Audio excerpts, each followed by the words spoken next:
پھر اس کے بعد اللہ نے مطلقہ عورت کی عدت کا بیان فرمایا کہ اگر ایک عورت کو طلاق ہو جائے تو اس کی عدت ہے 3 ماہواری، 3 مینسز. اور اگر کوئی عورت ایسی ہے کہ اس کو ماہواری نہیں آتی تو اس کی عدت 3 مہینے، یہ طلاق کی عدت ہے. اور شوہر کا انتقال ہو جائے، وفات ہو جائے تو اس کی عدت، اس عورت کی عدت بیوہ جو کہلاتی ہے، اس کی عدت ہے 4 مہینے 10 دن. چاہے جوان ہو، بوڑھی ہو، کوئی بھی ہو، کسی بھی عمر کی ہو، تو اس کی عدت 4 مہینے 10 دن ہے. اور مطلقہ عورت کی عدت میں نے بیان کر دی، وہ ہے. تو جب تک عدت پوری نہ ہو جائے، اسلام نے، قرآن نے اس کو نکاح کرنے سے منع کیا ہے.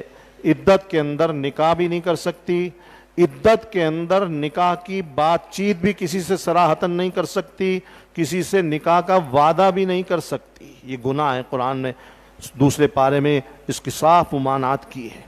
اور اگر کسی نے عدت میں نکاح کر لیا، چاہے کوئی بھی وجہ ہو، کسی بھی وجہ سے، لا علمی میں کر لیا، نا سمجھی میں کر لیا، یا اس کو پتہ نہیں تھا، عورت نے دھوکہ دیا، اس میں کر لیا، یاد رکھیے وہ نکاح نہیں ہوا.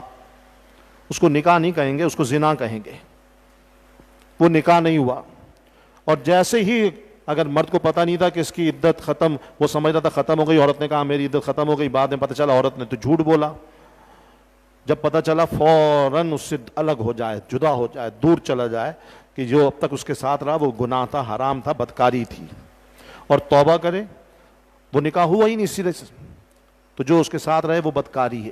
اس لیے اگر پھر نکاح کا ارادہ ہے تو دوبارہ سے اگر عدت ختم ہو گئی ہے پھر نکاح کریں، پھر نکاح ہوگا. وہ نکاح عدت میں ہوتا ہی نہیں ہے، شرعاً جائز ہی نہیں، اس کو نکاح نہیں کہا جائے گا.